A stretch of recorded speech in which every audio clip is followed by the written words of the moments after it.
ज्यावेळेस गणित झाले सरांनी आम्हाला खूप मदत केली. आम्हाला हा आमच्यासाठी आनंदाचा क्षण आहे की सर आज नवोदय विद्यालयात. या अगोदर आपल्या ग्रामपंचायतला तुमचे शिक्षक मंडळांनी बरेचसे कार्यक्रम घेतले आणि ग्रामपंचायतचे जे अधिकार असतात किंवा ग्रामसभा मासिक सभा हे सरांसोबत मी सुद्धा बऱ्याचशा मुलांना मार्गदर्शन केलं आणि आमचे सरपंच ताई पण थोड्या वेळा येणार आहे, पण मी याच्यासाठी लवकर आलो सर त्यावर देखील व्यक्त करतो. आमच्या पंचायत समितीला व्हिडिओसाठी मीटिंग ठेवलेली, तर आपण सर निमंत्रण केलं म्हणून माझं तुम्हाला भेटीने कर्तव्य होतं, त्यासाठी तर आलो मी. त्यानिमित्तानं परत एकदा सर्वांचे मी आभार मानतो आणि थांबतो सर. ज्या ज्या वेळेला आमचे मुलं ग्रामपंचायत चिंचलीला भेट देतील आपला सहयोग असाच आमच्यासोबत नेहमी ठेवा. धन्यवाद.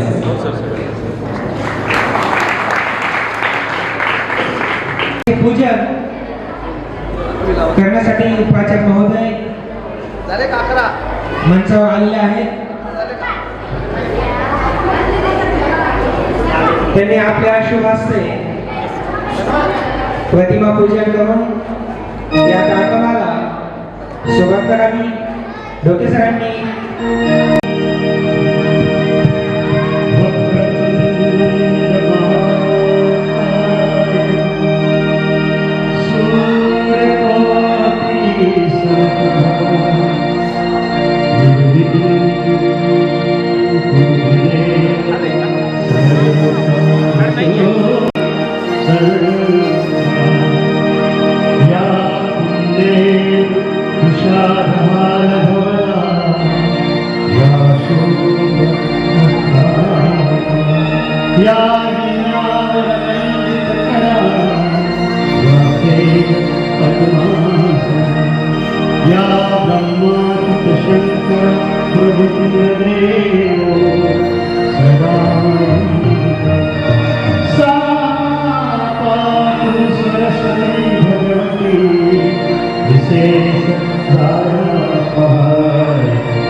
या मॉडल यूथ ग्रामसभा या कार्यक्रमासाठी ग्राम पंचायत में सरपंच के माध्यम से वार्ड मेंबर इस कामकाज को संभालते हैं.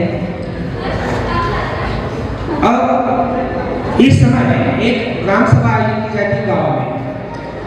इस ग्राम सभा में शायद आप लोगों ने कभी हिस्सा लिया है नहीं लिया है, तो जिन्होंने हिस्सा लिया है अच्छी बात है, लेकिन जिन्होंने हिस्सा नहीं लिया उनको इस ग्राम सभा की अनुभूति साक्षात देने हेतु इस कार्यक्रम का आयोजन किया गया है.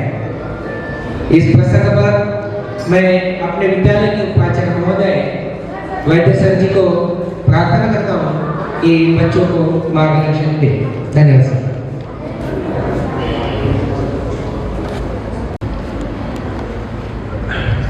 उपस्थित सर्व शिक्षक बंधू भगिनी आणि प्रिय विद्यार्थी मित्रांनो, आप सभी को ज्ञात है कि अब यह जो कार्यक्रम का आयोजन किया गया है, संक्षिप्त में सर ने कह ही दिया है अभी. जिस तरह से देश के लिए प्रधानमंत्री, उसी तरह से गांव के लिए सरपंच एक मतलब यहाँ से दिक्कत मतलब बात कौन सी आती है ना, मोहल्ला छोटा बड़ा इस तरह से है. आज इस मॉडल यूथ ग्राम सभा के अवसर पर पीएम श्री स्कूल जवाहर नवोदय विद्यालय शेगांव जिला बुल्ढाना में आप सबका स्वागत करता हूँ. ग्राम सभा भारत की लोकतांत्रिक व्यवस्था का आधार है. तो आज इस जानेंगे कि ग्राम सभा ग्रामीण स्तर पर कैसे कार्य करती है. इस मॉडल यूथ ग्राम के माध्यम से हम विद्यार्थियों में संवैधानिक मूल्यों, ग्राम विकास, भागीदारी और सामाजिक उत्तरदायित्व की समझ विकसित करने का प्रयास कर रहे हैं. संक्षिप्त में हम बच्चों को अभी से ही अपने गांव की कार्यप्रणाली कैसी चलती है इसका अवलोकन और उसकी पद्धति क्या होती है उसके साथ हम परिचित कर रहे हैं. ग्राम सभा गांव की जन भागीदारी का मंच है, जहां हम सब मिलकर अपने गांव के विकास के लिए चर्चा करते हैं। मैं एक शिक्षा से संबंधित होने के नाते मैं ये मानता हूँ कि शिक्षा ही वो आधार है जिस पर एक मजबूत और समृद्ध समाज का निर्माण होता है।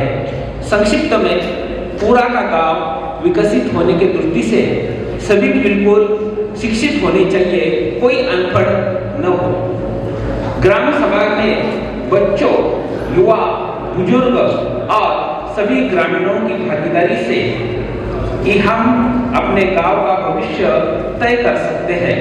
और इसमें जो भी कुछ व्यक्ति है वह ऐसी कोई जरूरत नहीं कि गांव के जो बिल्कुल चुने हुए बिल्कुल मतलब कई दिनों से वही काम करने नहीं, बल्कि इसमें सभी का सहभाग जरूरी है। फिर वह गांव के बिल्कुल कोने कोने के सभी स्तर के सभी उम्र के लोगों का विचार किया है।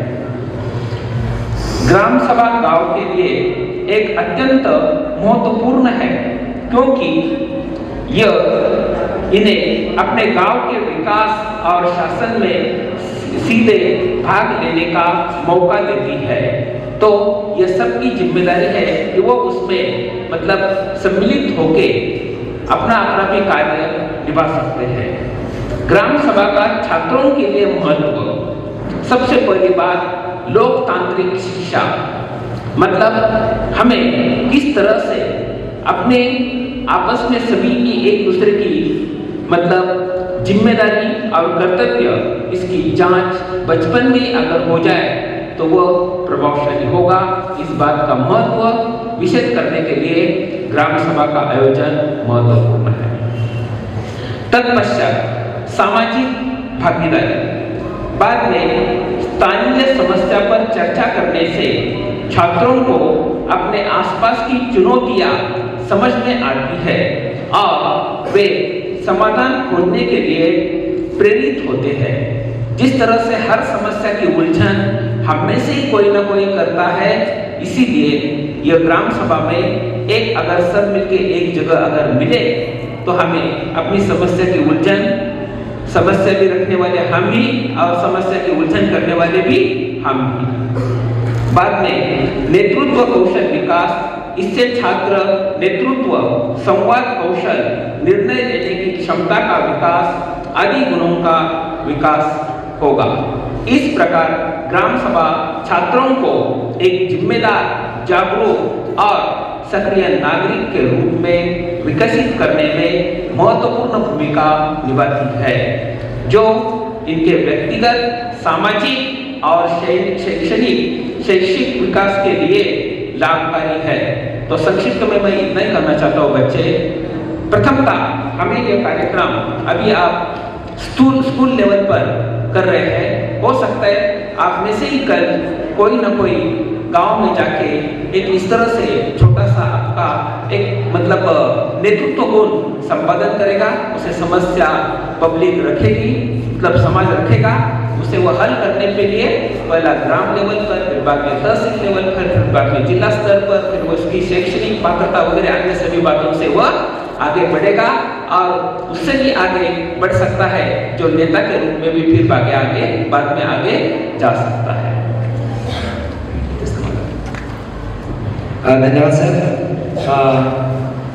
बहुत ही खुशी की बात यह है कि जवाहर नवोदय विद्यालय शेगांव चिंचोली, तो चिंचोली गांव में अपना विद्यालय है।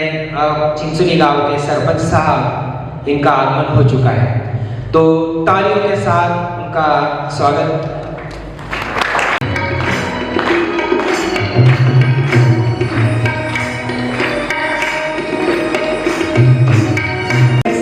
यांचंही आगमन झालेलं आहे, कृपया त्यांनी मंचावर यावं।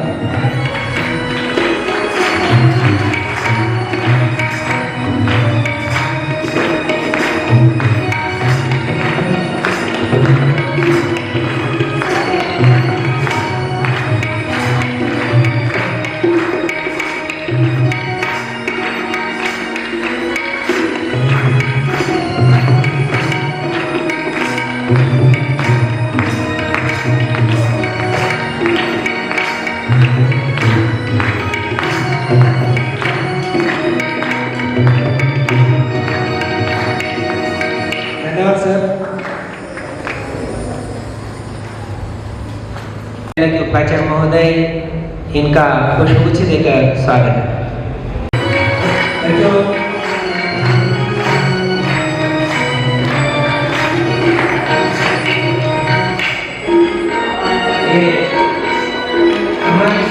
बहुत ही खुशी रही कार्यक्रम के प्रसंग पर भेंट दी।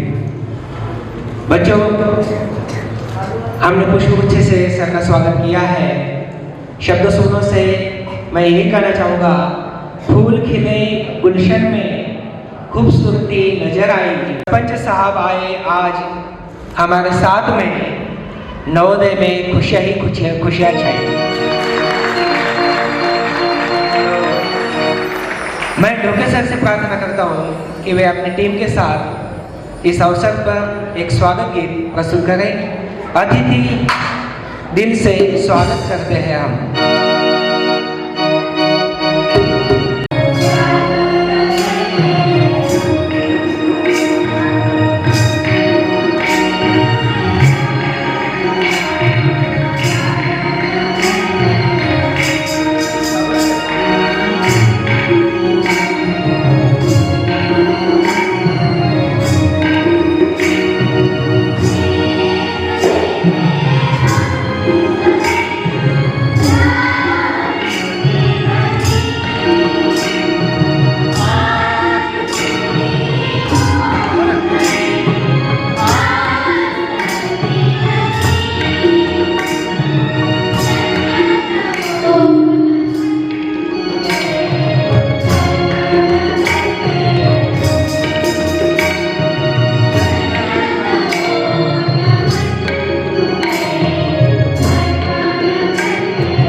ग्राम सभा का जब सर्कुलर आया तो इसके लिए क्या क्या करना चाहिए और ये कार्यक्रम कैसे यशस्वी होगा, इसके लिए अपने विद्यालय के सामाजिक शास्त्र विषय के अध्यापक श्रीमान गांगड़ सर, इन्होंने काफ़ी कुछ मेहनत की।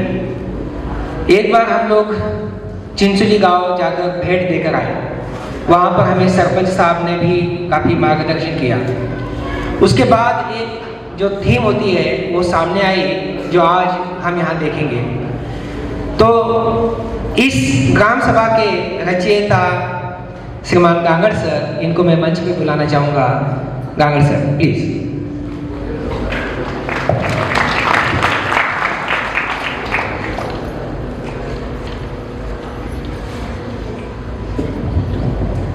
धन्यवाद सर। आज के इस मॉडल यूथ ग्राम सभा में उपस्थित गांव के प्रथम नागरिक चिंचोली करफामा के श्री गजानन बोबड़े जी, वार्ड सदस्य श्री इंगले जी, विद्यालय के प्राचार्य श्री वैद्य सर जी, सभी शिक्षक साथी और प्यारे विद्यार्थी मित्र हो। विशेषतः कई दिनों से मॉडल यूथ ग्राम सभा के रिहर्सल के लिए लगभग 44 बच्चों ने भाग लिया और बहुत कड़ी मेहनत के बाद आज हम आपके सामने ये प्रस्तुति करने जा रहे हैं। अब इस अवसर पर हम जो एकत्र हुए हैं उसमें पंचायत राज व्यवस्था भारत में केंद्रीय राज्य और पंचायत राज व्यवस्था यानी स्थानीय स्वराज्य संस्था के अंतर्गत किस प्रकार की शासन व्यवस्था और जनता की भागीदारी और जो स्थानीय प्रकार की समस्याओं को किस तरह उनका समाधान किया जाता है उसके बारे में हमने ये आपके सामने ग्राम पंचायत चिंचोली करफामा में जाकर वहाँ के ग्राम सेवक श्री ओहल सर, वहाँ के सरपंच श्री गजानन बोबड़े जी, इन्होंने हमको काफ़ी मार्गदर्शन किया। हमने जो जो चीज़ों को ऑब्जर्वेशन किया उनसे हमने कई सारी बातों का डिस्कशन किया और आज ये जो स्क्रिप्ट मॉडल यूथ ग्राम सभा का ये तैयार हो गया। ग्राम सभा हमारे पंचायती राज की जड़ है। कानून के अनुसार गांव के मतदाता को ग्राम सभा का सदस्य माना जाता है जिनकी उम्र 18 साल से अधिक है। ऐसा कोई भी व्यक्ति ग्राम सभा में भाग ले सकता है। केवल गांव के विकास के लिए वार्ड और ग्राम पंचायत के सरपंच वही जिम्मेदार नहीं है जो कि पूरे गांव के लोग उसके लिए जिम्मेदार है। जो भी समस्या आपको दिखती है आप ग्राम सभा के द्वारा सरपंच, वार्ड सदस्य इनके द्वारा उनका समाधान आप कर सकते हैं। यहीं पर हम ये विश्वास की प्राथमिकता तय करते हैं। जैसे स्कूल की मरम्मत है, पानी, सड़क, स्वच्छता, लाभार्थी योजनाओं का चयन और ये देखते हैं कि पैसा सही जगह पर और सही तरीके पर खर्च हो रहा है या नहीं। यही तो लोकतंत्र की खूबी है। ग्राम सभा सफल तभी होगी जब आम नागरिक ग्राम सभा में उपस्थित हो। हमको यही संदेश देना है कि इस ग्राम सभा के द्वारा जब आप बड़े बनोगे तो यह ग्राम सभा हमारे लिए, हमारे गांव के लिए, लोकतंत्र के लिए कितनी महत्वपूर्ण है तो इस मॉडल के द्वारा आपको ये चीज़ समझ में आएगी। और आगे चलकर जब भी आपके गांव में ग्राम सभा होगी उसमें आप लोग भाग लेंगे। हर व्यक्ति को ग्राम सभा में भाग लेना आवश्यक है। निर्णय लेने के समय आपको निजी स्वार्थ के तरफ ध्यान नहीं देखना चाहिए। आपको हमेशा दूसरों के प्रति, अपने गांव के प्रति, गरीब, विकलांग, अनुसूचित जाति, जनजाति इनके बारे में हमने सोचना चाहिए, उनके कल्याण के बारे में हमने सोचना चाहिए। इस भावना को हमने आगे लेकर चलना है। इस ग्राम सभा के माध्यम से हमें यह सफलता जरूरी है कि गांव में ग्राम सभा का कार्य किस तरह चलता है, लोगों की भागीदारी, लोकतंत्र अधिक मजबूत कैसा होगा और स्थानीय समस्याओं का समाधान कैसा होगा। तो इसके द्वारा, इस ग्राम सभा के द्वारा आपको काफ़ी जागरूकता आएगी। तो इसी के साथ चिंचोली करफामा के सरपंच जी श्री गजानन बोबड़े जी को मैं यहाँ आमंत्रित करता हूँ। वे भी आप लोगों को उनके ग्राम पंचायत का अनुभव प्रस्तुत करें ताकि वह गांव के सरपंच है, उनको मालूम है कि समस्या क्या होती है, लोग आपके युवाओं की जिम्मेदारी क्या है और इस संदर्भ में वो आपको मार्गदर्शन करेंगे। श्री गजानन बोबड़े जी, सरपंच चिंचोली करफामा।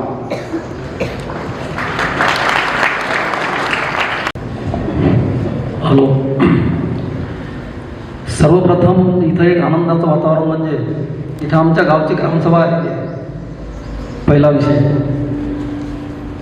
सरपंच, उपसरपंच, ग्राम सचिव सर्व इथं अवेलेबल आहे। म्हणजे असं सांगण्यासारखं तुम्हाला काही वाटत नाही पण तरी थोडंफार सर्वप्रथम छत्रपती शिवाजी महाराज, भारतरत्न डॉक्टर बाबासाहेब आंबेडकर यांना नतमस्तक होऊन, तसेच आपण ज्या भूमीमध्ये आहात किंवा आपलं नवोदय विद्यालय ज्या भूमीमध्ये आहे तेथील संत श्री गजानन महाराज यांच्या चरणी नमन करून माझे 2 शब्द तुम्हाला ग्रामसभेविषयी सांगण्याचा मी प्रयत्न करतो. ग्रामसभा ह्या वार्षिक मराठीत सर्व ग्रामसभा ह्या वर्षामध्ये 4 घेतल्या जातात आणि ग्रामसभेचं नियोजन 7 दिवसा अगोदर गावामध्ये दवंडीद्वारे किंवा एक नोटीस देऊन किंवा ग्रामपंचायत बोर्डवर फ्लॅश करून अशी एक माहिती दिली जाते आणि त्या ग्रामपंचायतमध्ये वयोवृद्ध आणि गावातील प्रौढ नागरिक म्हणजे वय वर्ष 18 पूर्ण झाले असाच व्यक्ती त्या सभेमध्ये बसू शकतो आणि ज्या काही गावातल्या समस्या असतात आणि ग्रामपंचायतमध्ये ज्या समित्या नेमलेल्या आहे गावामध्ये जवळपास 15 ते 16 समित्या असतात. त्याचे पदसिद्ध अध्यक्ष सरपंच म्हणून असतात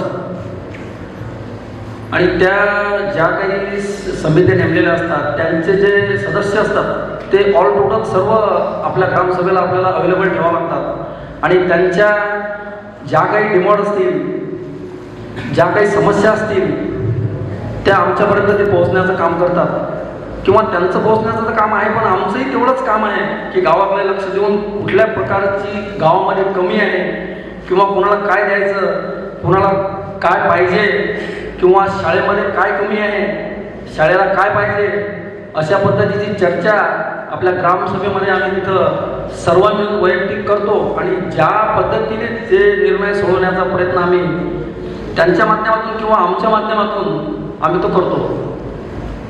तसेच पाणी पुरवठा झाला, आरोग्य विभाग झाला आणि किशोरवयीन मुली आणि गर्भवती माता यांचं संगोपन आरोग्य विभागाकडे दिलेलं आहे आणि त्यांनी ते व्यवस्थित चालवतात नाही चालवत त्यांच्याकडे लक्ष देऊन ते कामं करून घेणे किंवा गावातील समस्या असतात कोणाच्या एरियामध्ये नाली वगैरे किंवा कुणाला रस्त्याचं कुणाला लाईट कुणाला पाण्याचा प्रश्न कुणाला पिण्याचा प्रश्न असे अनेक प्रश्न या ग्रामसभेमध्ये त्या दिवशी जे बोलले जातात आणि त्याच्यावर जवळपास निर्णय होऊन ते आम्ही मार्गी लावण्याचा प्रयत्न करतो किंवा मग एमर्जन्सी काही आपल्याला काम आहे गावामध्ये मोठं काम घ्यायचं आहे त्याच्यासाठी आपण ग्रामसभा तर घेऊच पण त्याच्यामध्ये आपण तत्काळ एक सभा बी घेऊ शकतो किंवा मग मोठं काम आहे आणि सर्वांची सहमती म्हणून ते काम आपल्याला पूर्ण करायचं आहे. तसंच पंचायत समिती स्तरावर आम्ही त्या गोष्टी कळवतो आणि त्यांच्याकडून जो निधी मागवला जाईल किंवा जिल्हा परिषद असं म्हणजे ज्या ज्या पद्धतीने जो निधी अवेलेबल होईल त्या पद्धतीने आम्ही तर गावात आणण्याचा प्रयत्न करतो आणि गावाला ज्या सुविधा मिळतील त्या सुविधा देण्याचा प्रयत्न आम्ही आमच्या माध्यमातून करतो. म्हणजे सांगण्याजोगं खूप आहे की पूर्ण दिवस कमी बोलून जाईल अशी ही ग्रामसभा असते. ग्रामसभा म्हणजे गोंधळाची सभा गोंधळ असतो ना तशी सभा असते. लोक कसं आपापले प्रश्न मांडतात पण त्या गोष्टीला काही तथ्य नसून ते प्रश्न मांडत असतात पण त्यांचं समाधान करणं हे आमचं काम आहे. सर बस आणखी सर आमचे तसेच सदस्य आहेत सुभाषजी पंढरी इंगळे तथा पंचायत समिती संग्रामपूरचे साहेब आहेत ते तुम्हाला थोडंफार मार्गदर्शन करतील.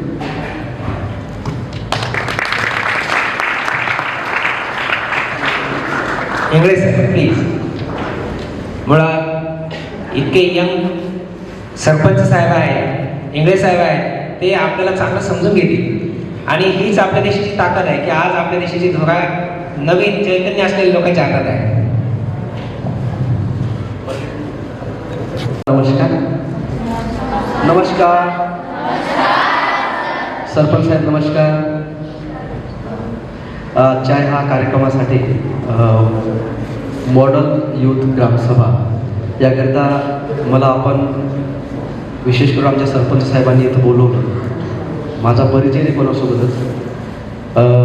मी पंचायत समिती संग्रामपूरला स्वच्छता विभागात कार्यरत आहे. गेल्या 11 वर्षापासून काम करतो आहे आणि नवोदय विद्यालयाच्या सर्व प्राध्यापक वृंदांना मी आवडून सांगू इच्छितो की यशदा जी प्रशिक्षण संस्था आहे पुणे त्या पुणे प्रशिक्षण संस्थेचा आम्ही जिल्हास्तरीय प्रशिक्षकसुद्धा आहे. गेल्या 2023च्या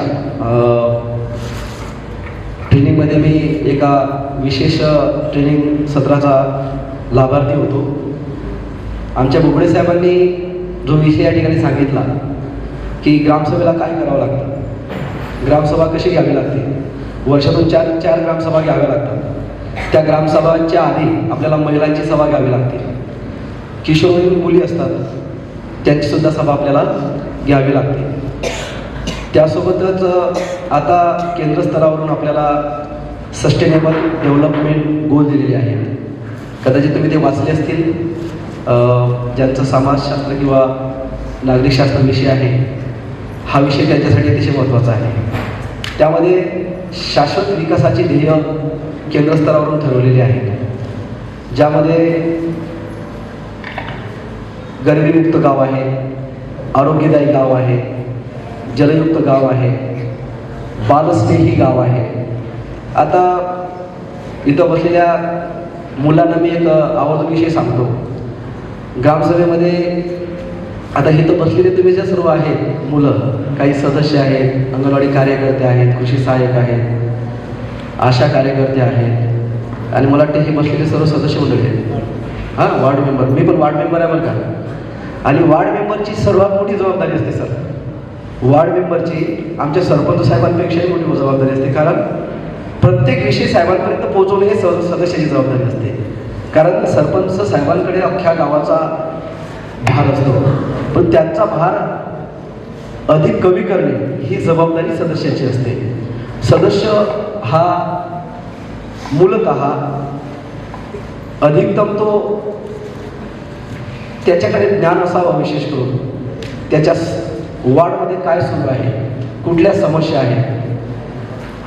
जसं की एकदा अशी समस्या आमच्या ट्रेनिंगमध्ये विचारल्या गेली. आता मुली बसलेल्या इथं समस्या अशी विचारल्या गेली की शाळेजवळच ॲटो स्टॉप आहे. आमच्यासुद्धा गावाला शाळेजवळच ॲटो स्टॉप आहे, आणि त्या गावामध्ये कुमारिका मुली आहेत, त्यांची सभा झाली. सभेमध्ये मुलींना विचारलं की तुम्हाला काही समस्या आहे का. मग त्या मुली म्हणाल्या की सर आम्हाला समस्या आहे, पण आम्ही तुम्हाला सांगू शकत नाही, आम्ही सरपंच मॅडमला सांगू, तुम्ही बाहेर जा. सर बाहेर गेले, आमचे वैराड सर बाहेर गेले, आणि मग त्यांनी मॅडमला सांगितलं की मॅडम परिस्थिती अशी आहे की आम्ही जेव्हा शाळेला जातो, कॉलेजला जातो, इथं ॲटोला येतो, त्यावेळेला ॲटो रोड काही गावातली मुलं असतात, ते टवाळखोरी करतात. काय करतात म्हणजे त्याला म्हणतो आपण वेळ काढतात तिथं, ते काही कारण नसताना. आणि कारण नसताना तिथं मुलं आल्यानंतर त्या मुलींना त्रास होत होता, पण त्या मुलींनी घरी विषय सांगितला नाही. त्या महिला सभेमध्ये किंवा त्या कुमारिका मुलींची जर सभा होती, त्या सभेमध्ये विषय सांगितल्यानंतर सरपंच ताई, विषय असा झाला की आपल्या सरपंच त्या ताई होते, त्यांनी ॲक्शन घेतली की काय करायचं. गावाच्या पोलीस पाटलांना बोलवलं, प्रॉपर एक नोटीस काढली, आणि तिथं एक फलक लावला, विनाकारण कोणीही या स्थळी थांबू नये. विशेष करून तरुण मुलांनी थांबल्यास त्यांच्यावरती विशेष कारवाई करण्यात येईल. आणि एवढंच नाही तर दामिनी पथक सुद्धा असते. ऐकलंय तुम्ही? ऐकलंय का? हां, ठीक आहे, काय अडचण नाही, कळेल तुम्हाला, कारण ही ॲडव्हान्स आहे गोष्ट. तर तेव्हा ते मुलींनी जेव्हा ती गोष्ट सांगितली, साहेबांनी ॲक्शन घेतली, पोलीस पाटलांनी पोलीस प्रशासनामार्फत जेव्हा तिथं एक नोटीस बजावली, आणि 1-2 वेळेला तिथं साहेबांचे राऊंड झाले, नंतर त्या मुलींची समस्या आपोआप सुटली. म्हणजे काय होतं, ज्या वेळेला नकळत तुमच्या मनामध्ये भीती तयार होते, एकदा भीती मनामध्ये तयार झाली की मुलांच्या विकासाची जी काही त्याच्या मनामध्ये वेगवेगळे प्रश्न येतात, आणि ते प्रश्न त्याच्या बौद्धिक जे काही त्याची कार्यप्रणाली आहे त्याच्यावरती घाव करतात. हे तुम्ही मान्य करा, हे वास्तव परिस्थिती आहे. आणि असे काही प्रश्न असतात जे ग्रामसभेमध्ये पैशाने सुद्धा सुटतात, त्याला पैशाची गरज लागत नाही. ग्रामपंचायतीमध्ये, ग्रामसभेमध्ये वित्त आयोग असतो, त्याचा सुद्धा विनियोग हा चांगल्या पद्धतीने झाला पाहिजे. जसं की प्रत्येक व्यक्तीला 409 रुपये प्रति वर्षाला भेटतात. एका व्यक्तीला किती रुपये? 409 रुपये प्रत्येक व्यक्तीला भेटतात. त्यामध्ये अंगणवाड्या गावामध्ये आहे, त्यांच्यावरती खर्च करण्यासाठी 10% रक्कम आहे. अनुसूचित जाती आहे गावामध्ये, अनुसूचित जमातीचे काही लोक आहेत, त्यांच्या संख्येच्या अनुषंगाने त्यांची जेवढी संख्या लोकसंख्येमध्ये ग्रामपंचायती असेल त्याच्यावरती त्या आणि तो खर्च होतो किंवा नाही ही सर्व जबाबदारी सरपंच महोदय, ग्रामपंचायत सदस्य आणि या सर्वांची असते. जसं मगाशी सरांनी सांगितलं, जे या मॉडेल युथ ग्रामसभेचे कोऑर्डिनेटर आहेत त्यांनी बनवलं ही संकल्पना, त्यामध्ये सरांनी सांगितलं की या ग्रामसभेमध्ये आणि मला असं वाटतं की बोलायला खूप काही गोष्टी आहेत, पण तुम्हाला तुमची उत्सुकता आहे, काही प्रोग्राम सुद्धा मला वाटतं बाकी आहे. मला सेशनवर घ्यायचं म्हटलं 2-3 सेशन झालं, तर मी जास्त काय बोलणार आहे, पण आपण हे या ठिकाणी बोलवलं ती सुंदरशी संकल्पना केली आहे. आपण याच्या माध्यमातून एवढंच निश्चित सांगू शकतो की जसं माजी राष्ट्रपती देशाचे अब्दुल कलाम साहेब म्हणायचे की हा देश युवकांचा देश आहे, युवक हा प्रत्येक घरी आहे, प्रत्येक राष्ट्रहिताची भावना असावी हे सुद्धा तितकंच महत्त्वाचं आहे. एक शायर एका ठिकाणी म्हणतो कि हमसे है दुनिया तो बदले बताओ किसको, हमसे है दुनिया तो बदले बताओ किसको, हम बदल जाए तो दुनिया बदल जाएगी, एक जरा दिल से दूर निकल जाएगी, एक जरा दिल से दूर निकल जाएगी. धन्यवाद.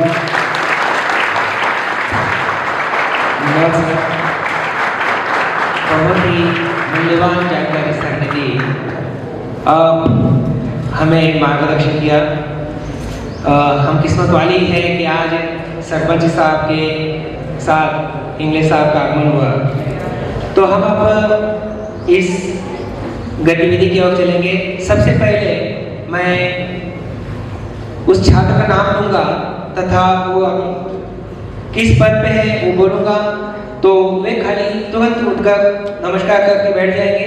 सरपंच की भूमिका में शिवा सचिव, मिलिंद दाभाडे सहायक सचिव, Gayatri Vinod Jadhav ward member, Om Gayan ward member, Roshni Pawar ward member, Shravan Hatwad ward member, Sarthak Diwnale ward member, Shravan Khandelkar ward member, Dev Maheshwari ward member, Unnati Ghate ASHA worker, Renuka Pawar headmaster, Farid Damodar रोजगार सहायक,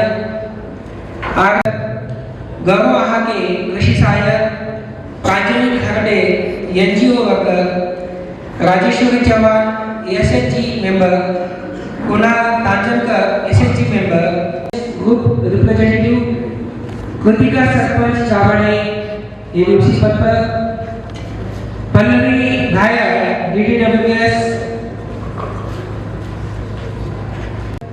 Prashik Vinod Wankhede SC ST OBC minority representative, Sonal Dabhade citizen, Yogesh Thackeray panchayat development officer, Prashik More Sanchay Sontakke, Yuvraj Singh Solanke, Reena गेला, पूनम वाघमारे, दीपाली हरे, धनश्री पांडे, वैष्णवी गावड़े, चंचल करचा, कोमल लांडे, आरती पांडे, दिव्या वकाटकर, अर्णव उकडे, योगीराज झुले.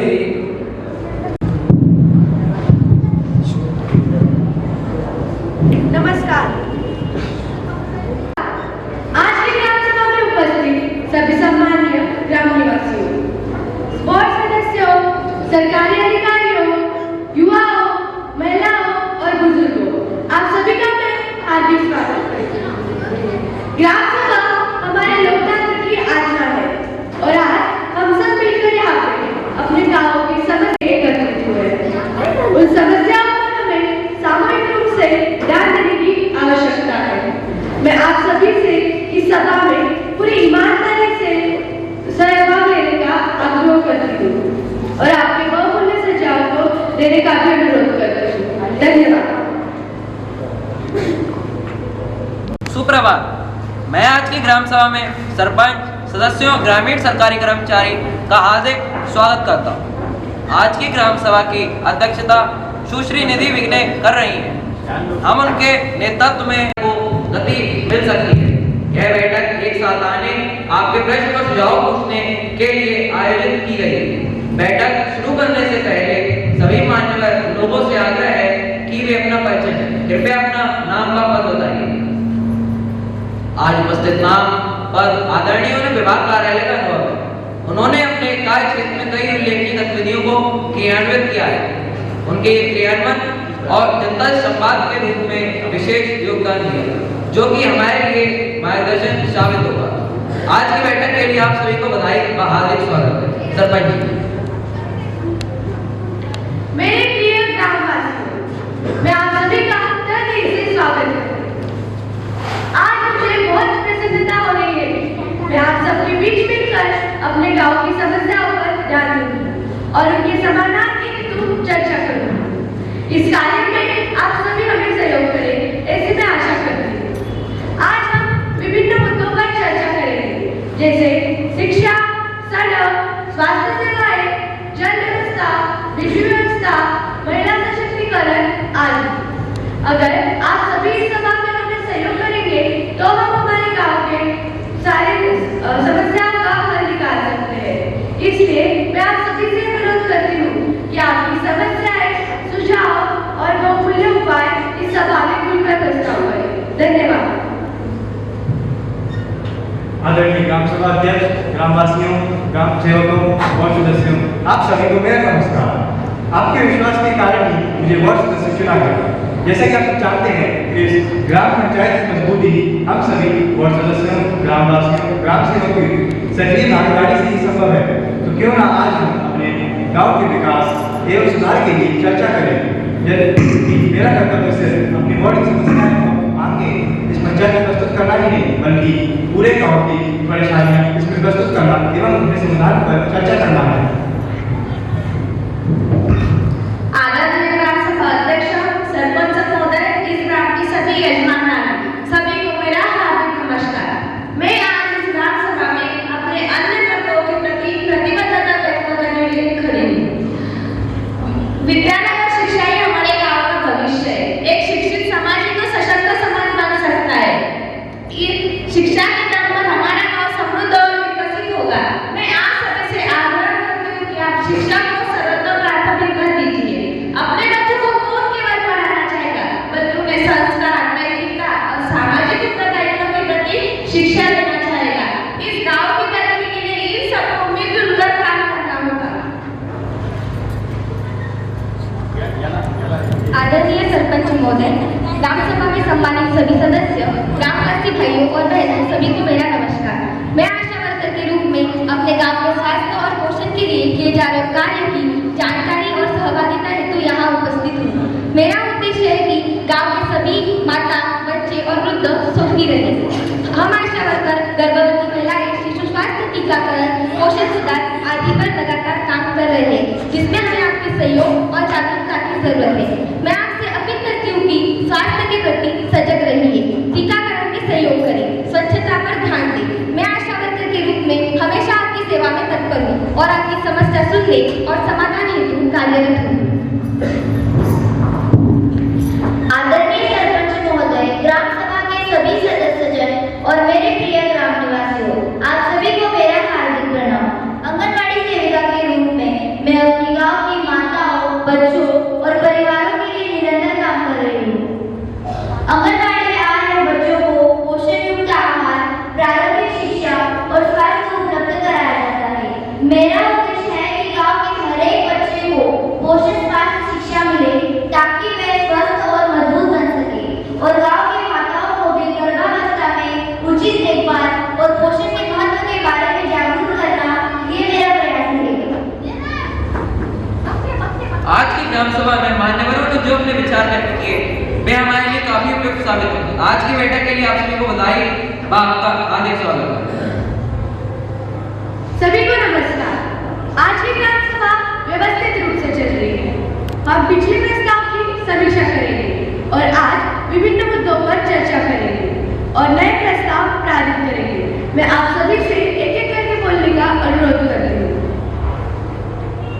आदरणीय सदस्यों, हमने पिछली ग्राम सभा में हमारे गांव के स्कूल के क्लासरूम की मरम्मत, गांव में वाचन संस्कृति को बढ़ावा देने के लिए पुस्तकालय, 2 हैंडपंप ठीक करने, सड़कों पर लाइट की व्यवस्था करने, सड़क की मरम्मत, एवं आवारा कुत्तों को प्रतिबंध और आवारा कुत्तों को प्रतिबंध एवं मध्याह्न भोजन की गुणवत्ता राशन वितरण प्रणाली की अनियमितता को पूरा करने का संकल्प लिया था, जिनमें से सड़क की मरम्मत, क्लासरूम की मरम्मत, राशन वितरण प्रणाली की अनियमितता और भोजन की गुणवत्ता के बारे में काम पूरा करना अभी बाकी है। लघु उद्योग, कृषि, पशुपालन, शौचालय, रोजगार संबंधी मामले, जन्म मृत्यु विवाह आदि रिकॉर्ड रखना, ग्राम पंचायत कार्यों के आय व्यय की परीक्षा एवं समीक्षा और विकास परियोजनाओं में श्रमदान एवं भागीदारी के अवसर पर चर्चा की थी।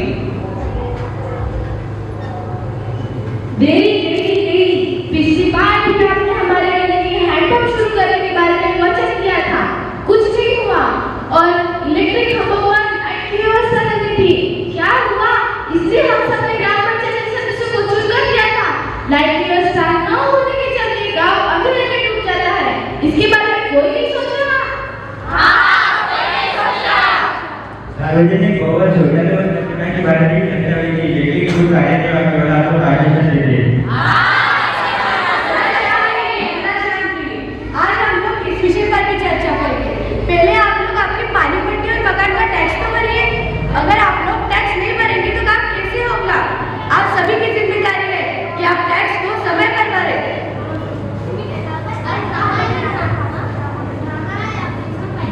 सभी सदस्य सभा के उपस्थित थे। मैडम आप शुरू करिए। ठीक है, सभा की शुरुआत करते हैं। सेक्रेटरी सभी मुद्दों को रिकॉर्ड कर लीजिए। जी सरपंच साहब, मैं सभी मुद्दों को प्रोसीडिंग रिकॉर्ड पर ले रहा हूँ। सभी को मेरा नमस्कार। आज मैं बहुत महत्वपूर्ण और सभी के जीवन को सीधे प्रभावित करने वाले विषय पर चर्चा करना चाहती हूँ, जो कि राशन वितरण प्रणाली के अनियमितता पर है। पिछली ग्राम सभा में भी राशन वितरण प्रणाली के अनियमितता पर कोई चर्चा नहीं थी। इस संबंध में कई शिकायतें आ रही, जैसे पात्र लाभार्थियों को राशन न मिलना, अपात्र लोगों को राशन मिलना, राशन वितरण केंद्र में देरी से वितरण, राशन की कमी या घटिया गुणवत्ता का वितरण, इस तरह की कई समस्याओं का सामना हमारे गांव वाले कर रहे हैं। राशन नियमित और निष्पक्ष वितरण हमारे गांव के जरूरतमंद लोगों के लिए रक्षक है।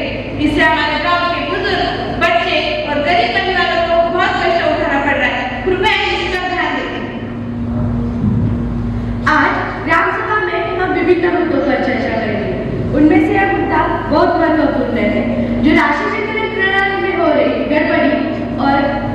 गड़बड़ी से है। इसमें यह समझा गया है कि कुछ योग्य लाभार्थियों को राशन नहीं मिल रहा है और अपात्रों को राशन मिल रहा है। यह सही बात नहीं है। सरपंच जी, राशन नहीं मिला। राशन दुकानदार को पूछने पर कहता है राशन खत्म हो गया, और दूसरी ओर हमें पता चल रहा है कुछ अपात्र लोग बिना पात्रता के राशन ले जा रहे हैं। महिलाएं और बुजुर्ग लोग जो जरूरतमंद है, उन्हें राशन नहीं मिलता, यह गलत बात है। हम चाहते हैं कि लाभार्थी सूची को पुनः जांचा जाए और उसका सत्यापन हो। सभी को स्वास्थ्य और पोषक आहार मिलना चाहिए, ये सब कह रहे, लेकिन गरीबों को उनका अधिकार ही नहीं मिल रहा और कोई ना उनके बारे में सोच रहा है। इसलिए सबको स्वास्थ्य और गुणवत्तापूर्ण आहार मिलना चाहिए। सरपंच जी, मैं एक सुझाव देती हूँ कि ग्राम सभा में एक जांच समिति बनाई जाए, जिसमें पंचायत के अधिकारी और कुछ ग्रामीण सदस्य हो, ताकि वे समय समय पर राशन वितरण की मॉनिटरिंग कर सकें। और किसान प्रतिनिधि नागरिक शिकायत निवारण प्रणाली को भी मजबूत किया जाना चाहिए, ताकि कोई भी गरीब बिना राशन वितरण के न रह जाए, और साथ ही राशन वितरण की बातों को नियमित ग्राम सभा में लेकर आए। यह अच्छा सुझाव है। हम राशन वितरण प्रणाली को अपडेट करेंगे। इसके लिए हम संबंधित सरकारी अधिकारियों से भी बात करेंगे और राशन दुकानदार की जवाबदेही तय करेंगे। राशन सभी को मिलना चाहिए, राशन सबका हक है, और इसके प्रस्ताव अगली ग्राम सभा में पेश करेंगे।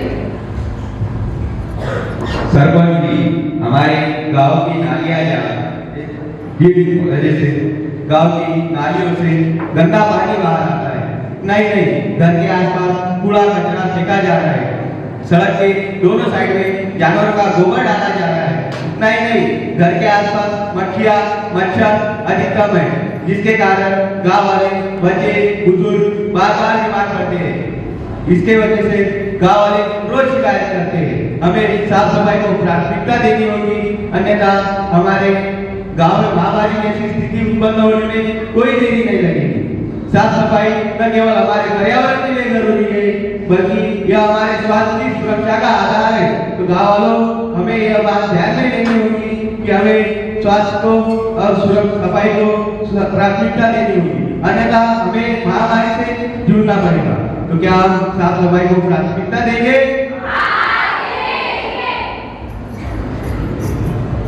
दुर्भाग्य से हमने देखा है कि हमारे गांव की स्वच्छता की स्थिति काफी गंभीर है।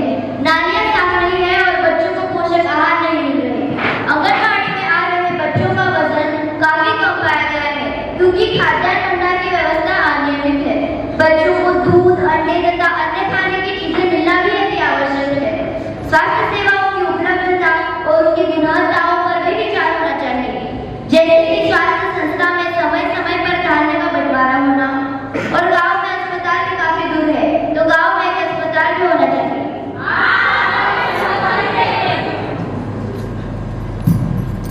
गांव में लोग साफ सफाई के ऊपर ध्यान नहीं दे रहे। लोग कूड़ा कचरा कहीं भी फेंक रहे हैं, यह गंदी आदत है। शौचालय की कमी है, लोग खुले में शौच कर रहे हैं, जिसके कारण लोग बीमार पड़ रहे हैं। स्वास्थ्य सेवाओं का उपयोग पूरी निष्ठा से करना चाहिए। टीकाकरण समय पर करना चाहिए। हम गर्भवती महिलाओं को सहयोग करना चाहते हैं, लेकिन महिलाएं जो हमारी बातों नहीं सुनती, इस पर सभी ने विचार करना चाहिए, विशेषतः महिलाओं। आशा वर्कर जो कह रहे हैं वह सही बात है, लेकिन प्राथमिक स्वास्थ्य केंद्र में बीमा नहीं होता, इसके लिए कौन जिम्मेदार है? हाँ, सरपंच जी बताइए, इसके लिए कौन जिम्मेदार है? गांव में प्राथमिक स्वास्थ्य केंद्र खुले नहीं होते। हाँ, गांव के बच्चे इसलिए बार बार बीमार पड़ रहे हैं। यहाँ गंदगी का साम्राज्य है। गरीब लोगों को अस्पताल के लिए शहरों में जाना पड़ रहा है, इसलिए लोगों को जागरूक करना होगा। स्वच्छ और स्वस्थ गांव का निर्माण हम सबकी सामूहिक जिम्मेदारी है। बोर्ड के सदस्यों ने जो स्वास्थ्य और स्वच्छता के बारे में मुद्दे उपस्थित किए हैं, उन्हें प्राथमिकता दी जाएगी। गांव की नालियों को साफ किया जाएगा और कचरे के ढेर को जल्दी से जल्दी उठाया जाएगा। पर आप लोग भी गांव की स्वच्छता की ओर ध्यान दीजिए। गांव में तो गांववासी ही रहते हैं ना, यदि कोई बाहर का रहता है क्या, तो फिर गंदगी करने वाले भी तो हम लोग ही है। इसलिए आप सभी भी गांव की स्वच्छता की ओर, साफ सफाई की ओर ध्यान दीजिए। और आंगनबाड़ी में आ रहे छोटे बच्चों को समय पर अंडा, दूध तथा खाद्य पूर्ति दी जाएगी। इस पर हम विशेष रूप से ध्यान देंगे। और हाँ, जो लोग खुले में शौच करते हैं और कचरे के ढेर को रास्ते पर डालते हैं, उन पर दंडात्मक कार्रवाई की जाएगी। पिछली ग्राम सभा की बैठक में विभिन्न मुद्दों पर चर्चा की गई थी। आपके द्वारा आश्वासित भी किया गया था। उसमें से स्कूल के रूमों की मरम्मत के अलावा अन्य कोई भी कार्य नहीं हुआ था। ऐसा क्यों हो रहा है? कृपया अपने आश्वासित कार्य समय पर पूरे किए जाएं। इस बार ऐसा नहीं होगा। आप सभी लोग भी सहयोग करें, यह हम सबकी जिम्मेदारी है। हम देख रहे हैं कि हैंडपंप और नलों से पानी कभी कभी ही मिलता है। कई बार उनकी निगरानी और मरम्मत समय से नहीं होती। गांव में पानी की कमी की समस्या बहुत बढ़ गई है। हैंडपंप का पानी जमीन के नीचे चला गया है। औरतों को 2 किलोमीटर दूर नदी से पानी लाना पड़ता है, जिससे विद्यालय के छात्र भी पढ़ाई छोड़कर 2-2 किलोमीटर जाते हैं, जिससे उनकी पढ़ाई का नुकसान हो रहा है। यदि पानी से होता है तो कर्मचारी पानी छोड़ने में लापरवाही कर रहे हैं। मैं सुना दूं, नदी का पानी पाइप से लाकर गांव में बड़ी सी टंकी भर सकते हैं, जिससे पानी की आपूर्ति बढ़ जाएगी और पानी की समस्या खत्म हो सकती है। हमारे घर की महिलाएं दिन भर खेत का और घर का काम छोड़कर पानी लाती रहती है, जिससे उनका समय बर्बाद हो रहा है। नहीं, यह बहुत महंगा पड़ सकता है। इससे हैंडपंप को और महंगा कर सकते हैं और वो साफ कर सकते हैं।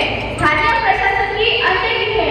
वर्षा जल संकट का कारण है।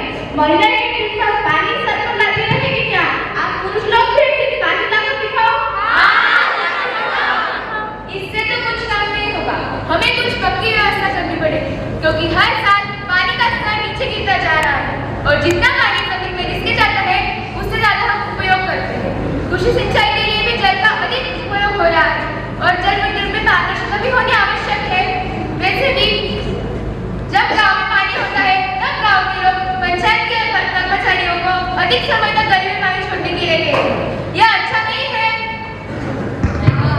जैसा कि गांव में पानी की कमतरता का ये चल रहा है, जैसा कि गांव में पानी की कमतरता का ये चल रहा है, इससे बरसात के पानी को रोककर जमीन में गड्ढे खोदकर पानी के जल स्तर को बढ़ाया जा सकता है। जैसे पानी अड़वा पानी जीवा गांव में श्रीमान श्री समाज सेवी अन्ना हजारे जी ने ऐसा ही महत्वपूर्ण कार्य किया है। जल स्रोतों के सफाई जल संरक्षण के लिए सरकार द्वारा अनुदान मिलता है। पानी को बचाने के लिए डीप इरिगेशन सिस्टम का उपयोग कर सकते हैं। जल संरक्षण एवं वर्षा जल संचय योजना के लिए सरकार द्वारा अनुदान मिलता है। जो नल हैंडपंप और पाइपलाइन खराब है उन्हें तुरंत दुरुस्त कीजिए, अन्यथा अगली बार हम वोट नहीं देंगे। वोट नहीं देना अच्छी बात नहीं है। वोट देना तो एक लोकतांत्रिक प्रक्रिया का हिस्सा है। आप सभी ने वोट देना चाहिए और जो समस्या पानी की जो हमारे गांव में उपस्थित हो रही है उन पर आप काम कर सकते हैं। यदि हम सब गांव के लोग साथ में आकर बरसात के पानी को रोककर वाटर हार्वेस्टिंग करें, तालाब की साफ सफाई करें और छोटे छोटे बांध बांधकर कुओं का पुनर्भरण करें, तो हम जल्दी इस पानी की समस्या को खत्म कर सकते हैं ना? तो फिर क्या आप लोग इसमें हमारी सहायता करेंगे? और दूसरे समुदाय भी आपके पानी उपयोग करने में तकनीकी का इस्तेमाल कर सकती है। इससे भी पानी की समस्या खत्म हो सकती है। आपको भी इस पर ध्यान देना चाहिए। सरपंच जी, गांव में सड़क की स्थिति खराब है, जैसे आने जाने में कठिनाई हो रही है। बारिश के कारण सड़क पर गड्ढे होने से किश्ती गांव में नहीं आ रही, जिससे बच्चे स्कूल नहीं जा पा रहे।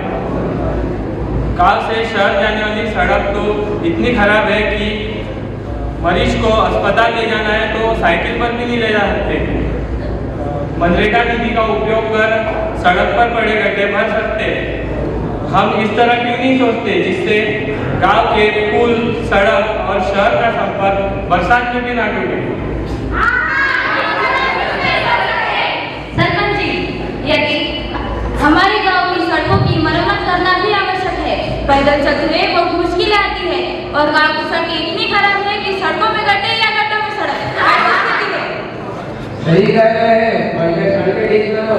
बारिश के दिन में सड़कें कीचड़, बारिश के दिन में सड़क कीचड़ और पानी से भरी हो जाती है, जिससे चलना कठिन हो जाता है। अच्छी सड़क नेटवर्क से केवल गांव का विकास होता बल्कि हमारा जीवन भी सरल और सुरक्षित रहेगा। हर बार लोग की शिकायत करते रहते यदि लोगों को मनरेगा के लिए जॉब कार्ड का आवेदन करेंगे तो मनरेगा के अंतर्गत गाँव के सड़कों पे गड्ढे बने हुए उसे दुरुस्त करने से गाँव में रोजगार भी मिलेगा और चलने की समस्या आगे वो भी खत्म होगी।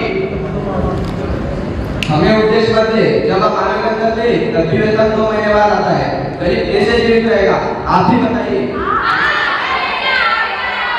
हमें बाजार के लिए शहर भी जाना पड़ता है, पैसे नहीं रहेंगे तो बच्चे क्या खाएंगे? ऊपर से चलने के लिए सड़क ठीक नहीं, ना पीने के लिए पानी, ना रोजगार। वाह रे वाह हमारा गाँव।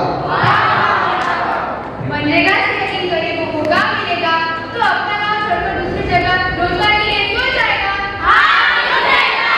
मनरेगा से काम मिलेगा, गांव की सड़कों की मरम्मत होगी, लोग, स्कूली बच्चे एवं युवा इन सभी को सड़क पर चलना आसान होगा।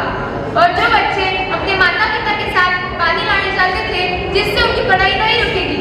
और वैसे भी फूलों की कमजोरी बनावट और छोटे आकार के कारण बाढ़ के समय बहुत परेशानी होती है और उससे ठीक से जल निकासी नहीं हो पाती। वैसे भी पानी की समस्या को और तालाबों को साफ करना भी आवश्यक है। चर्चा करेंगे और प्राथमिकता के आधार पर सड़कों और पुलों की मरम्मत करेंगे। इसके लिए हम सरकार से भी धनराशि लेंगे और जो ग्राम पंचायत के पास पैसा है उसमें से भी पैसा आवंटित किया जाएगा। पर इस कार्य में हमें आप सभी का सहयोग का जरूरत है। क्या आप सहयोग करेंगे? और गंदगी और वेतन की समस्या के लड़ता है, लेकिन युवाओं के पास खेलने के लिए कोई भी मैदान नहीं है, उसके लिए कोई भी नहीं लड़ता। यदि ग्राम पंचायत हमें जगह उपलब्ध नहीं कर देगी तो बच्चों को बुरी आदतें लग जाएंगी, बच्चों का स्वास्थ्य बिगड़ेगा। खेल के मैदान, खेल के उपकरण बच्चों को स्वास्थ्य भी रखते और व्यस्त भी रखते। हम कम से कम ओपन जिम तो खोल सकते हैं। बिल्कुल, हमें स्पोर्ट्स की इंटरनेट एवं विभिन्न प्रकार के खेल जैसे क्रिकेट, फुटबॉल, कबड्डी के इंटरनेट के देखने के लिए टीवी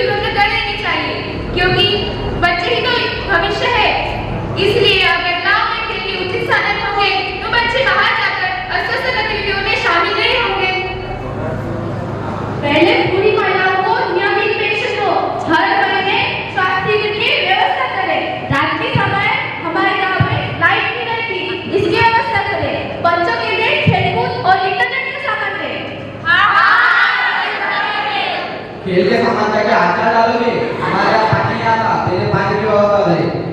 खेलकूद न केवल बच्चों और युवाओं में शारीरिक विकास करता है, बल्कि उनमें अनुशासन, सामूहिकता और मानसिक विकास भी करता है। लेकिन इस सब में अपना गांव बहुत पीछे रह गया है, इसलिए गांव में मैदान होना बहुत आवश्यक है। वैसे धरती तो ठीक है, खेलते क्या पेड़ बनता है, लोगों को रोजगार की आवश्यकता है। सही कहा है, पहले सड़कें ठीक करे, हमारा रात को जो आवारा कुत्ते घूमते हैं उनका भी बंदोबस्त करे। एक ही मैदान बनाने के लिए पंचायत भूमिका का गठन किया जाएगा और इस विषय पर प्राथमिकता से भी ध्यान दिया जाएगा। लाइव मैच देखने के लिए टीवी खरीदी जाएगी और खेलकूद का सामान भी खरीदा जाएगा। इंटरनेट की भी उपलब्धता की जाएगी, पर इस सभी में हमें आशावासियों का सहयोग चाहिए। अगर आप सहयोग करेंगे तो जल्द से जल्द सच समस्या हो सकती है। सरपंच जी, क्या आपको याद है पिछली ग्राम सभा में आपने वादा किया था कि हमारे गांव में बच्चों को बैठने के लिए कक्षा नहीं, जिसके कारण बच्चों को पढ़ाई में काफी समस्या आ रही है। इससे बच्चों की शिक्षा भी तो प्रभावित हो रही है। पिछली ग्राम सभा में यह भी वादा किया था कि पुस्तकालय शुरू करेंगे, लेकिन क्या इन्होंने पुस्तकालय शुरू किया? क्योंकि हमारे गांव के बच्चों को पढ़ाई में काफी समस्या ला रहे हैं, जो कि हमारे गांव में शिक्षा को प्रभावित करने में बहुत समस्या ला रहे हैं। इससे बच्चों की शिक्षा भी प्रभावित हो रही है। कक्षाओं की मरम्मत की गई है, लेकिन बरसात के समय बारिश का पानी कक्षाओं में आता है, जिससे बच्चों को बैठने की जगह नहीं होती। अत्यधिक बारिश होने से 5-5 दिन तक विद्यालय में पढ़ाई प्रभावित होती है। हमारे पास किताबों और शैक्षणिक सामग्री की भी कमी है। कई बार शिक्षकों की तैनाती नहीं हो जाती, जिससे बच्चों का नुकसान होता है। हमें समय पर सरकारी योजना की जानकारी और समय पर संसाधन चाहिए।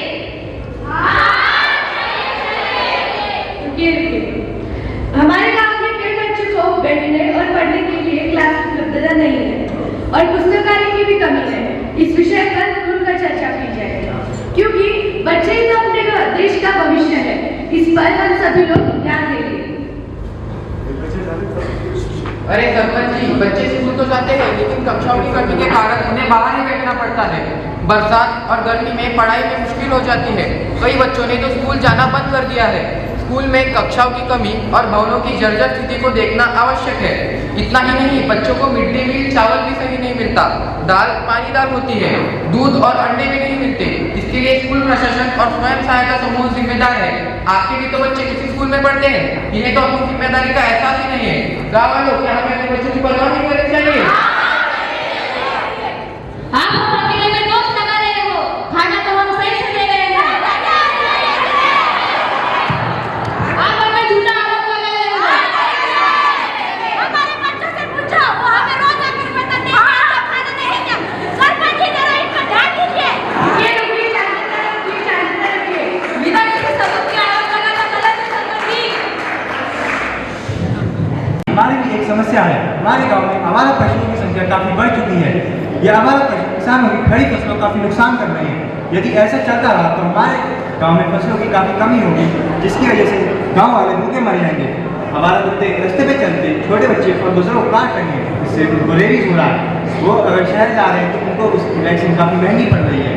इसका जल्द से जल्द कुछ प्रबंधन किया जाए। हाँ, यह बात सही है। रात के समय यह कुत्ते जोर जोर के घर के पास चिल्लाते। ऐसे आवारा कुत्तों को घर के आंगन में खुले में खाना नहीं रखना चाहिए।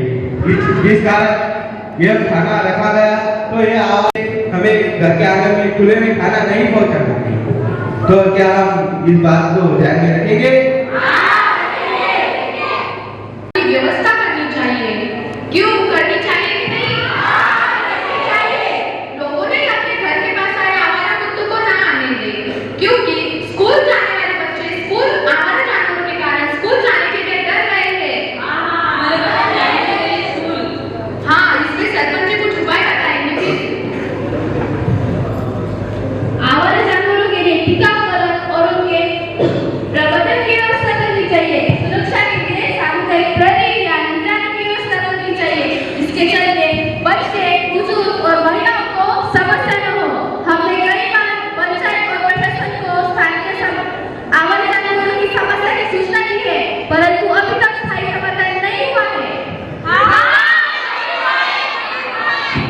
किसानों के प्रति फसलों का काफी नुकसान हो रहा है, इसलिए उनके लिए तारों की फेंसिंग और आवारा जानवरों के लिए आश्रय तक की व्यवस्था करें।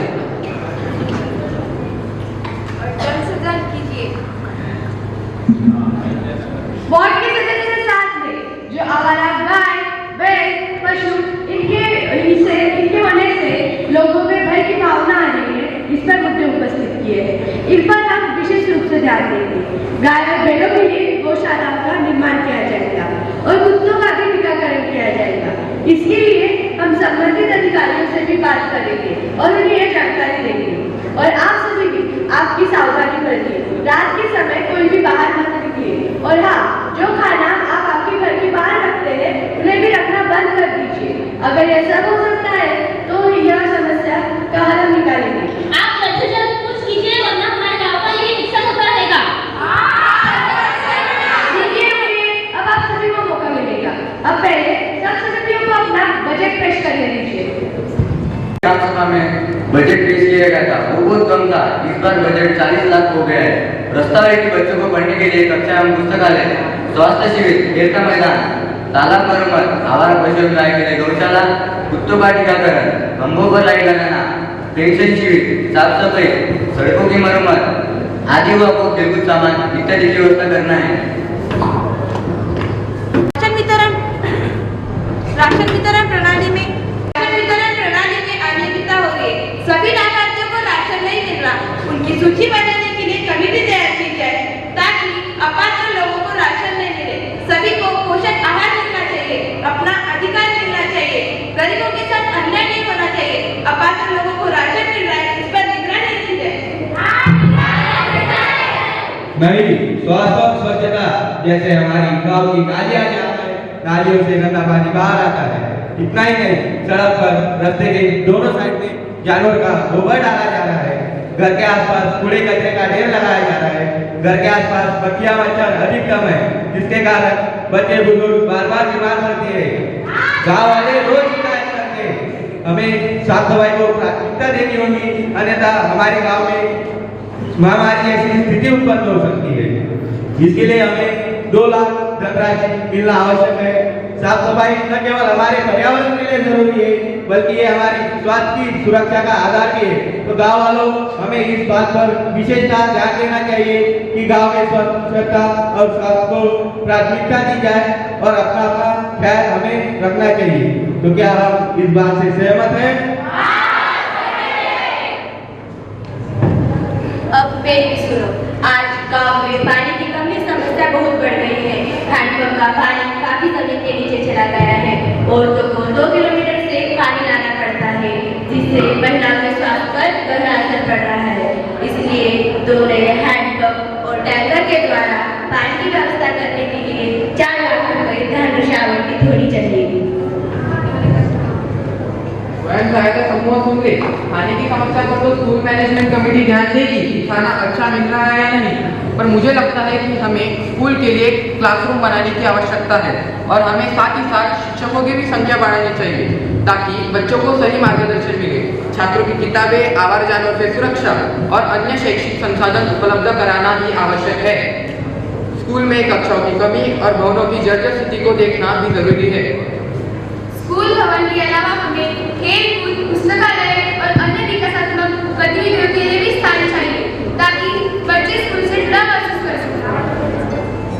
कुछ नहीं, हमारे बच्चों को अगर बैठने के लिए कक्षा नहीं मिलेगी तो हम अपने बच्चों को स्कूल से निकालकर अन्य स्कूल में एडमिशन लेंगे।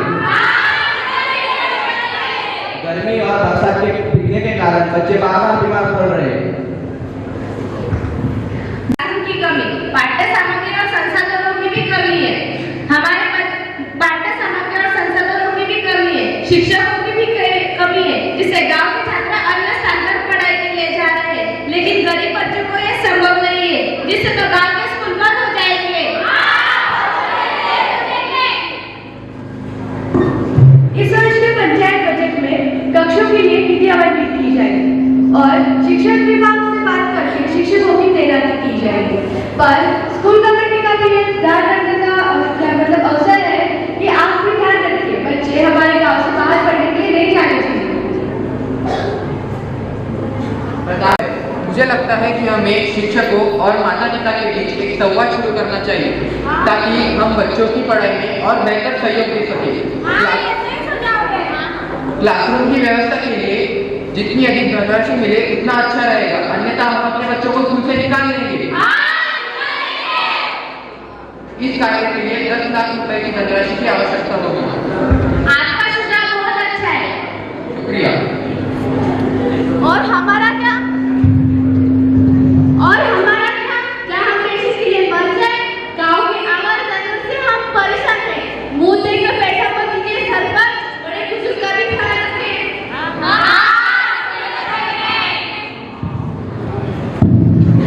गांव के पुल और सड़कों पर गड्ढे हैं। गांव से शहर जाने वाला रास्ता खंडित हो गया है। बच्चे स्कूल नहीं जा पा रहे। लोगों को, बीमार व्यक्ति को अस्पताल ले जाना कठिन हो गया है। इस पुल और सड़क की मरम्मत के लिए 3 लाख से अधिक धनराशि मिलनी चाहिए। युवाओं को हमेशा नजरअंदाज किया जा रहा है। हमें खेलने के किट और मैदान, इसके लिए 3 लाख की आवश्यकता है। इंटरनेट और टीवी लाइव प्रक्षेपण देखने के लिए 3 लाख की आवश्यकता है। कम से कम हम व्यायामशाला बना सकते हैं। हमारे गांव में स्कूलों में कक्षाओं की कमी है, जो कि वर्षा गिरने के कारण, कक्षाओं में पानी गिरने के कारण बच्चों को बैठने में काफ़ी समस्या आ रही है और जिससे हमारे बच्चों को बैठने में काफ़ी समस्या आ रही है। और इसके अलावा पुस्तकालय शुरू करने के लिए हमें इंटरनेट, अखबार, प्रतियोगिता किताब और रूम की आवश्यकता है। फर्नीचर खरीदने के लिए भी उसकी आवश्यकता है। इसके लिए हमें कम से कम 10 लाख रुपए की आवश्यकता है। सरपंच जी, इन सबकी समस्याओं का समाधान होता रहेगा। यदि हमारी समस्या का समाधान नहीं किया गया, काफी परेशानी होगी। अगर साथ हमारे पशु किसानों की खड़ी फसलें खा जाएंगे तो हमारे गांव में भुखमरी छा जाएगी, जिससे बहुत सी मौतें हो सकती हैं।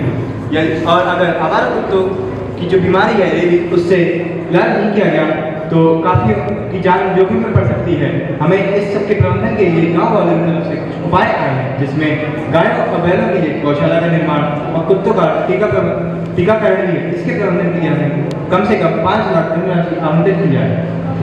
सरपंच जी, हमें आम उत्पादक और स्वयं सहायता ग्रुप के बारे में कोई सोच रहा है नहीं। हमें प्रशिक्षण और उत्पादों की बिक्री के लिए भी स्वयं सहायता की आवश्यकता है। बीज, खाद के लिए भी अनुदान उपलब्ध होना चाहिए। फसल बीमा लाभ के तहत प्राकृतिक आपदाओं से रक्षा के लिए अनुदान और बीमा लाभ मिलना चाहिए। किसानों को आधुनिक कृषि उपकरण खरीदने के लिए सब्सिडी का अनुदान मिलना चाहिए। प्याज के लिए जितने लागत किसान लगाता है उतना पैसा भी नहीं मिलता। ऐसे समय में प्याज उत्पादन की सहायता करना भी जरूरी है। हाँ, स्वयं की जरूरत होती है। विकास सिर्फ नालियों और तालाबों तक सीमित नहीं होना चाहिए, बल्कि समाज के हर व्यक्ति को उसका फायदा भी होना चाहिए। क्यों होना चाहिए या नहीं? यदि युवाओं के पास कोई शिक्षा, पुस्तकालय, खेल कौशल या मनोरंजन नहीं होगा तो क्या फायदा? तो कल प्रतिस्पर्धा के युग में हम कैसे टिक पाएंगे? क्या युवा देश का भविष्य नहीं है? इसलिए युवाओं को ध्यान में रखते हुए ज्यादा से ज्यादा धनराशि हमें भी दे, ताकि बच्चों का और युवाओं का सर्वांगीण विकास हो सके। यदि बच्चों को पढ़ाने के लिए अच्छे भौतिक संसाधन मिलेंगे, जैसे क्लासरूम, टीवी, इंटरनेट और अन्य कौशल सीखने के लिए डिजिटल मोड होना आवश्यक है कि नहीं? यदि बच्चों को यही सब संसाधन नहीं मिलेंगे तो बच्चे क्या ही पढ़ेंगे? दुनिया में बहुत सारा बदलाव हो रहा है और दुनिया के साथ चलना बच्चों के लिए आवश्यक है, वरना उनको रोजगार कहाँ से मिलेगा? इसके बारे में जरा सोचिए आप। इसके बारे में जरूर विचार किया जाएगा। विकास के कामों के लिए बांटते हैं, जैसे स्कूल और कक्षा के लिए 10 लाख रुपए, स्वास्थ्य के लिए 2 लाख रुपए, जन सुविधाओं के लिए 4 लाख रुपए दिए जाते हैं, सड़क और पुल निर्माण के लिए 3 लाख रुपए दिए जाते हैं। उनके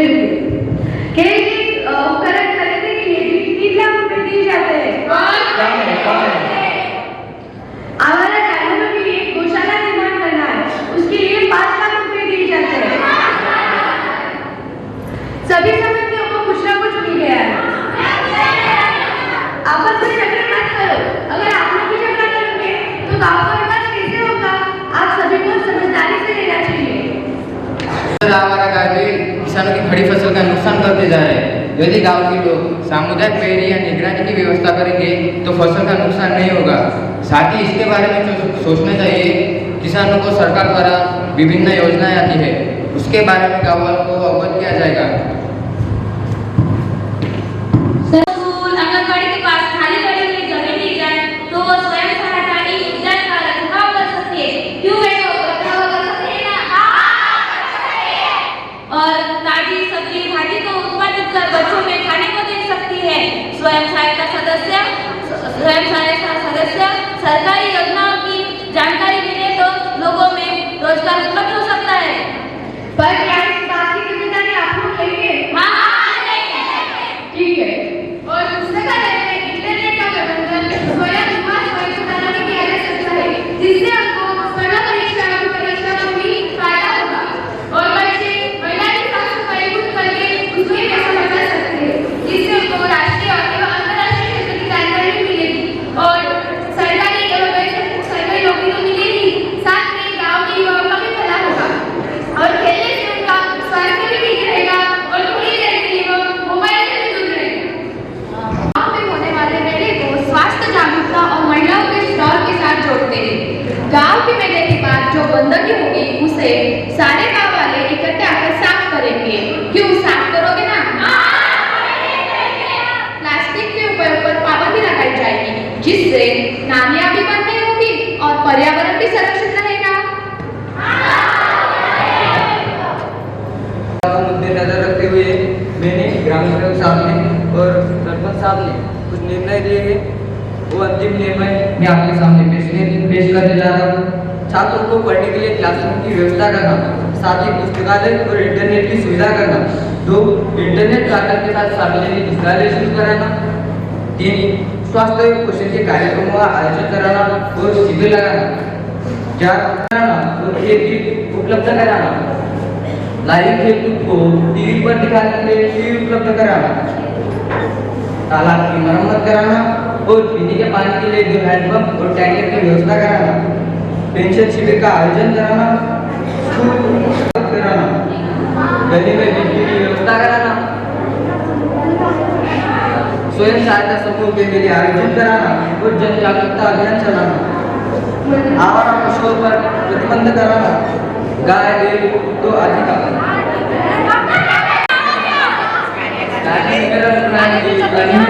कम कराना। प्राथमिक स्वास्थ्य सुविधा, स्वच्छता अभियान, पोषण आदि कार्यक्रम शुरू कराना।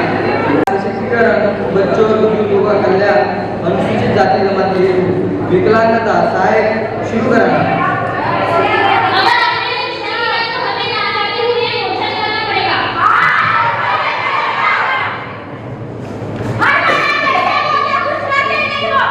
इस बार ये क्या होगा? आप धीरज रखिए।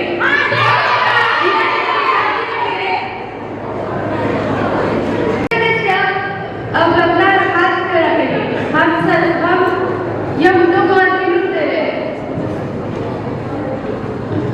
बहुमत पक्ष में प्रस्ताव पारित। बहुमत पक्ष में है तो प्रस्ताव को पारित किया जाता है। सभा के निर्णय अंतिम होते हैं। हम अगली सभा में इस पर आगे चर्चा करेंगे।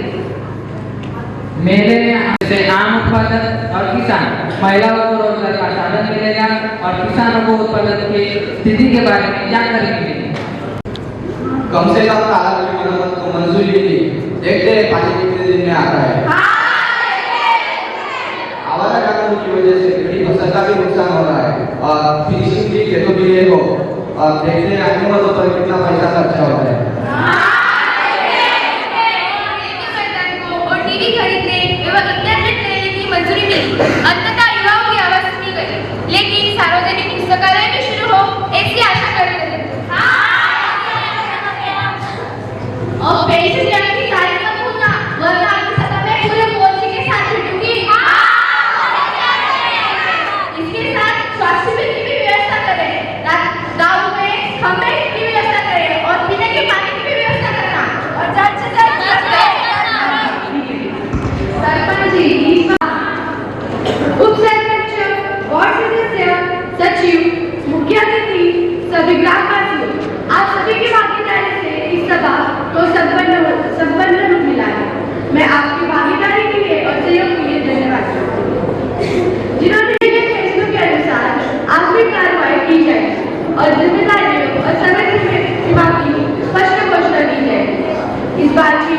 दूसरी फैसले कुछ ऐसे हैं क्लासेस तैयार करना,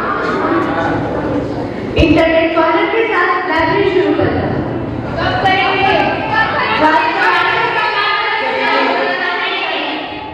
स्वास्थ्य और पोषण के कार्यक्रम का आयोजन करना, शिविर लगाना, खेल के मैदान तैयार करना। कब करेंगे? तालाब की मरम्मत करना, गांव की सड़कों और पुलों की मरम्मत करना, बिजली की व्यवस्था करना और बुजुर्गों को पेंशन देना और सफाई अभियान स्वयं सहायता समूहों के साथ आयोजन करना। मेरे शिक्षण प्रणाली में हो रही गड़बड़ी को ठीक करना, आवारा प्राणियों की व्यवस्था करना और गौशालाओं का निर्माण करना। सभी कार्यों की प्रगति रिपोर्ट अगली ग्राम सभा में पेश की जाएगी। आज की ग्राम सभा सफलतापूर्वक संपन्न हो रही है। आप सभी की सक्रिय सहयोग और भागीदारी से ही अपना काम आगे जा सकता है और उसमें विकास हो सकता है, ऐसी आशा करती हूँ। और आज की ग्राम सभा को संपन्न करने हेतु ग्राम सचिव को कहने के लिए आमंत्रित करती हूँ। धन्यवाद। मैं आदरणीय प्राचार्य महोदय, शिक्षक एवं समस्त प्रतिभागियों को धन्यवाद करता हूँ जिन्होंने इस प्रथम मॉडल यूथ ग्राम सभा में अपना सहयोग प्रदान किया। आइए हम सभी जिम्मेदारी और सहभागिता की भावना को आगे बढ़ाएं। धन्यवाद।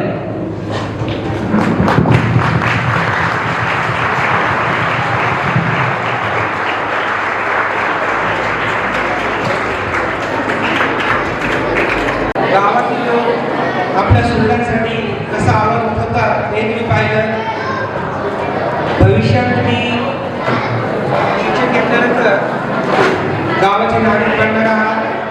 कदाचित तुमच्याकडे कोणी सरपंच असू शकतो, त्यावेळेला काय हँडलिंग होते हे तुम्ही पाहिलं। आणि आज मला वाटतं कितीला सगळ्यात जास्त टेन्शन आलं असेल लोकांची समस्या ऐकता ऐकता। मी या कार्यक्रमाचे मोठ्या फ्रेंडसाठी सोंडके सरांना इथे नमस्कार बोलवतो। सोंडके सर। आदरणीय उपप्राचार्य महोदय, सभी शिक्षक और प्यारे छात्र, आज हमारे विद्यालय में मॉडल यूथ ग्राम सभा का हमने लाइव प्रक्षेपण देखा। यह एक केंद्रीय मंत्रालय की ओर से हरेक बच्चों में जो लोकल गवर्नमेंट है वो कैसी चलती है इसके बारे में जागरूकता फैला। इस प्रोग्राम के द्वारा इस बच्चों में जागरूकता फैलाने का प्रयास किया और आप सभी इस कार्यक्रम के सहभागी रहे, प्रत्यक्षदर्शी रहे। मैं हमारे इस कार्यक्रम के आयोजन के द्वारा या सामाजिक विज्ञान शिक्षकों के द्वारा सभी आप लोगों का धन्यवाद ज्ञापन करता हूँ। सभी लोगों ने शांतिपूर्वक इस प्रोग्राम को सफल बनाया और ऐसा ही सहयोग हमें जीवन में मिलता रहे, ऐसे शुभकामनाएं करता हूँ और सभी को धन्यवाद ज्ञापन करता हूँ।